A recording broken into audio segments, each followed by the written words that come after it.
Okay, so welcome to our action research presentation on this hot sunny morning. What I'd like you to do is just to watch this short video clip of one of our GCSE resit learners that was filmed in September, and then we will go on to talk about our action research. I mean, at first I was a shy person and I wasn't able to ask help from my teacher, and that's the reason why I didn't do really well in my secondary school, my GCSE. So after doing that, and when I started, at first I had to try. I had to know how does it feel and what's gonna benefit me. At first I started asking some questions, and not gonna lie, when I started, it helped me so much. It motivated even more knowing the teacher doesn't judge you for the question what you ask, and they're really supportive. And now, how the teacher teach is different, and somehow is making me enjoy maths that I never did before. And knowing how they taught us at first, how maths is really important, and this is the reason why it's going to open our opportunity. It make me focus more, so it changed a lot from the shy person. Thank you. Really like that, so now really motivate and work to and try hard. Lots of video clips, and hopefully that will be on the Padlet, you'll be able to look at them. And I will hand you over to Liz for our next part of our presentation. Okay, so just to get you guys sort of involved to start off with, what we would like you to do is head to menti.com. I know that there's a Menti going on for the whole day. The code is 742433. Mohammed's hopefully going to be able to post the questions in the chat, and this will remain open until just a little bit later in our presentation, when we're going to look at your answers compared to what we sort of got. So if you were to ask your learners these questions, what do you think the most common words or phrases to appear would be? So if you were to ask them, how do you feel about maths? What do you think you'll need to do to achieve your GCSE maths? Why do you need GCSE maths? How do teachers help you? How do you prepare for your exams? And a little bit later, you will see why this is connected to our project, essentially. So as I say, if you can go and have a go in there now, hopefully that's working okay. We'll come back to it a little bit later, and feel free to add throughout the presentation. Okay. All right. Okay, so our background, why we did this research. Obviously, we know motivation and engagement is a large problem. A little bit about Newham College. We're a large further education college in the borough of Newham, East London. The makeup of the learners largely reflects the borough. The borough has got one of the youngest populations in the whole of the country. It is also one of the poorest boroughs in the country, and we are the second lowest in terms of learners arriving to the college with maths and English qualifications. So I think out of 279 colleges, we are 278 in regards to where the learners come in. There are approximately 1,150 GCSE and functional skills maths learners. For the purpose of this, we did focus on GCSE. What we wanted to do was we wanted to find out what a GCSE learner journey felt like throughout the course of the GCSE resit year, and how that may change throughout the year, their motivations, their engagements, what may have caused this change. We also were interested to see if participating in a video documentation has any impact on the learner. So to look at our action research, essentially it stemmed from prior action research, fairly informal action research that we'd done as a PEG group. So this was with the London PEGs, and that was a project to explore the themes of motivation and attitudes and what impact motivation attitudes, whether positive or negative, has on attendance and achievement. That was mainly written questionnaire based. So we wanted to continue that with a different format of asking the questions in this DFE CfEM project action research. So we also did reading around the subject. These were two key quotes that we felt were sort of really quite interesting for us, that we wanted to explore with our learners, and we wanted to really see whether this was the case in our particular college. Simply because every single college is different and has a different background, has a different makeup of learners. Further information about the reading we did can be found in the final slide of this presentation, as well as in our action research report, which will be published, I believe, later. All right. Okay, so what did we do? If you look at the slides, basically we split the filming across the whole of the year. We started in August, September, deciding on what questions, dates, gathering volunteers. We tried to look at a range of learners, so learners who were progressing with us, learners who'd failed their GCSE with us, learners who'd passed level 1 functional skills with us, and new learners.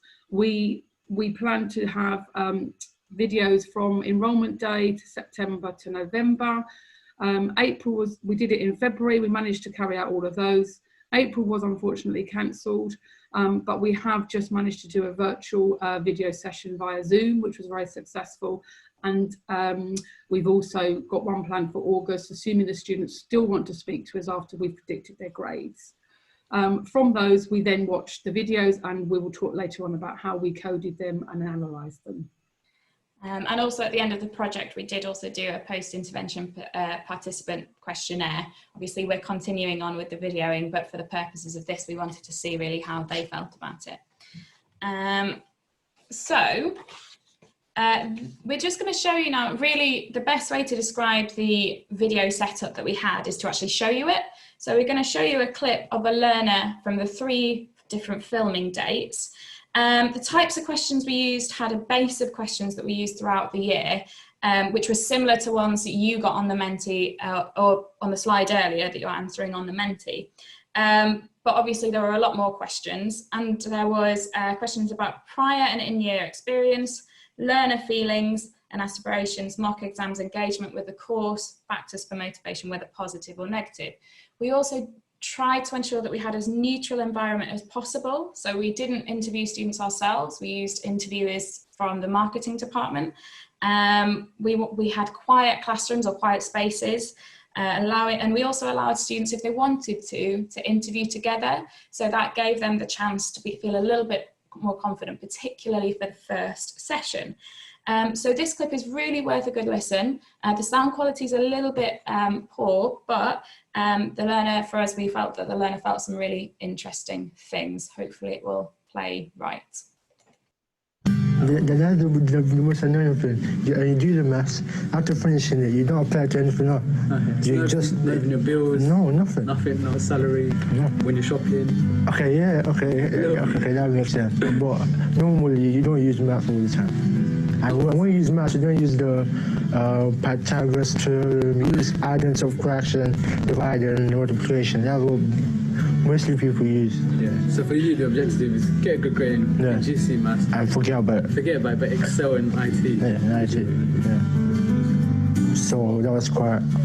Some people still pass, but for me, I'm talking about me. I couldn't learn the ones I didn't know by myself alone. So the teachers can help me break them down. Yeah. So you really do prefer the last couple of minutes of your class. Yeah. Just to rehearse the ones I know, and then the rest of the lesson will be the ones I didn't know. Yeah. That's great.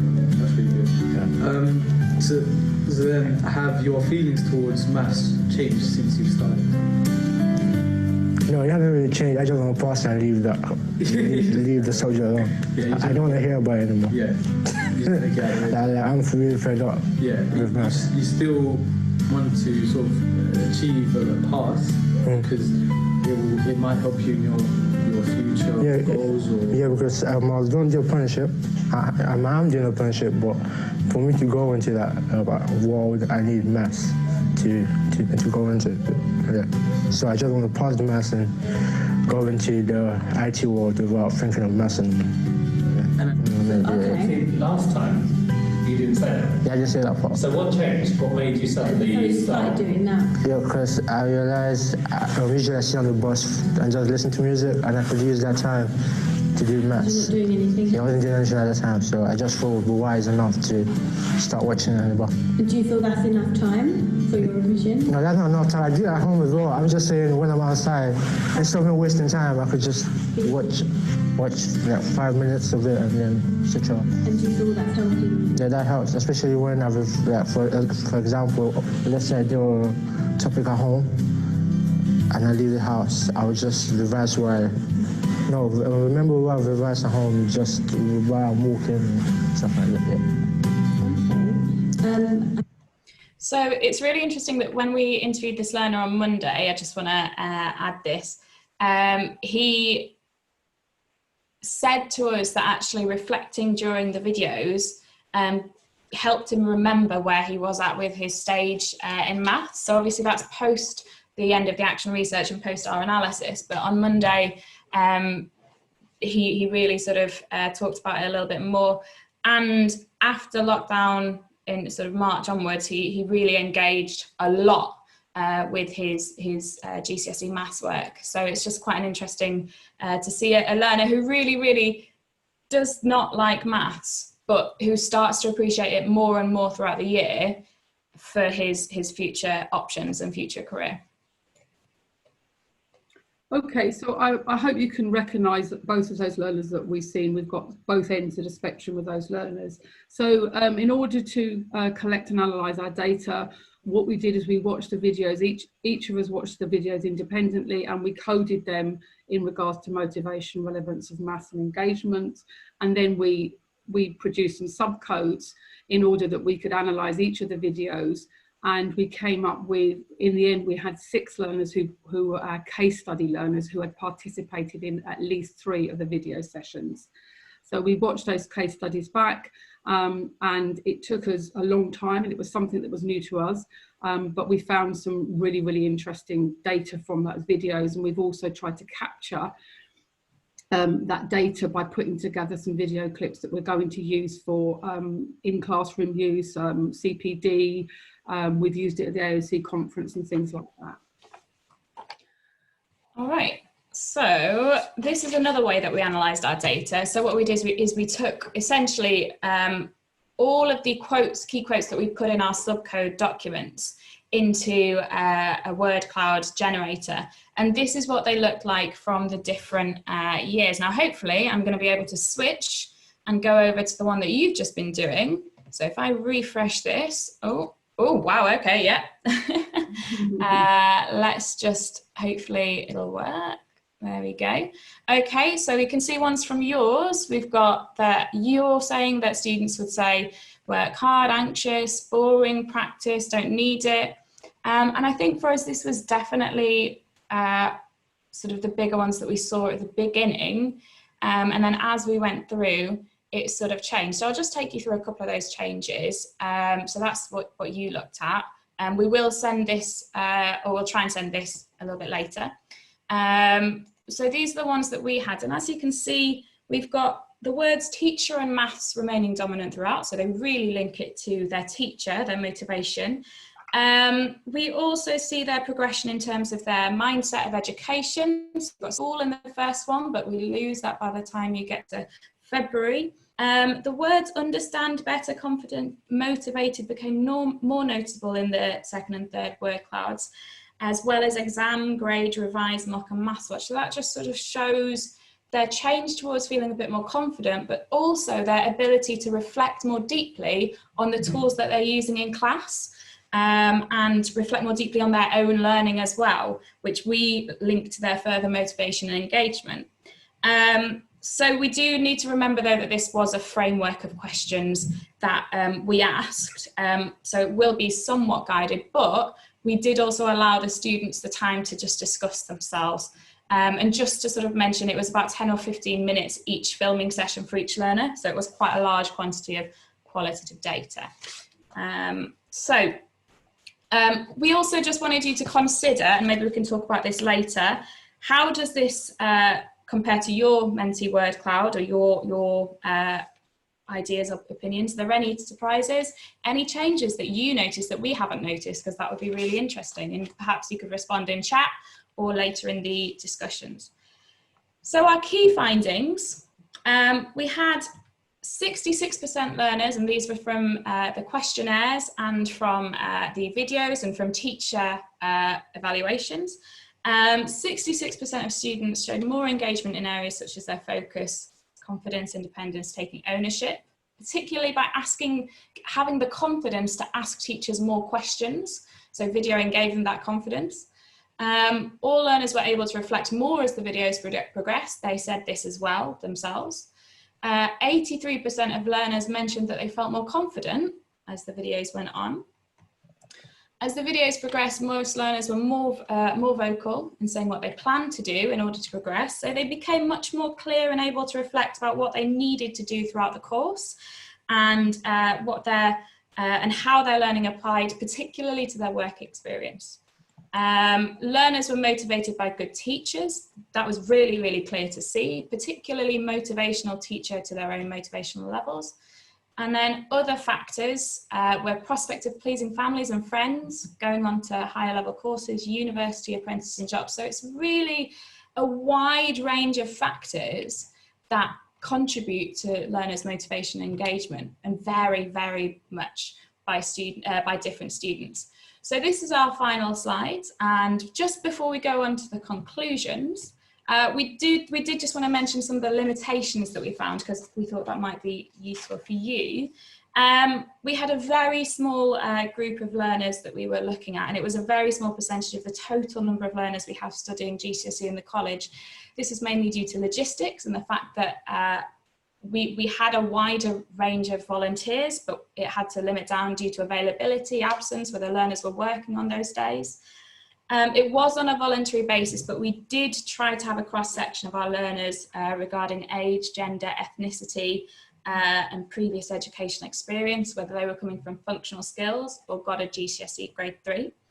And we had a really, really vast quantity of qualitative data to summarise and analyse, and it was a very subjective opinion. So it was sort of somewhat difficult for us to broach, but we hope that we've managed to do that and draw the conclusions. So I'm going to hand back to Julie for the final conclusions. Liz, if you can just put them all up, because I'm aware this is our last slide. I think we're on time. Okay, so obviously one of the things I'd like to say, this has been the most exciting project I think that we've been involved in. We've absolutely loved filming the learners, and we've learned so much about our learners. And actually, what we've realised is that they're not all that negative. Once you dig a bit deeper.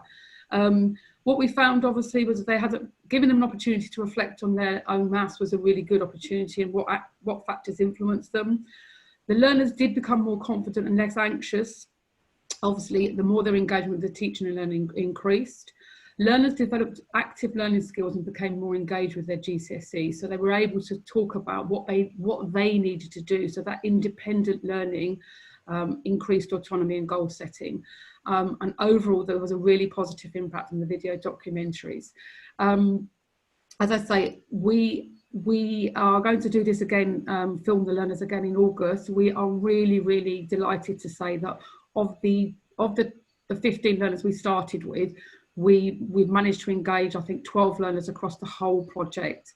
And even in lockdown, as I say, we had 5 learners out of 7 on Monday. So it's been fabulous, and I would say, it was hard work, but absolutely we loved it, and it's such a good way to get to know our learners, which I think we don't often have that chance to do when we're in a big class.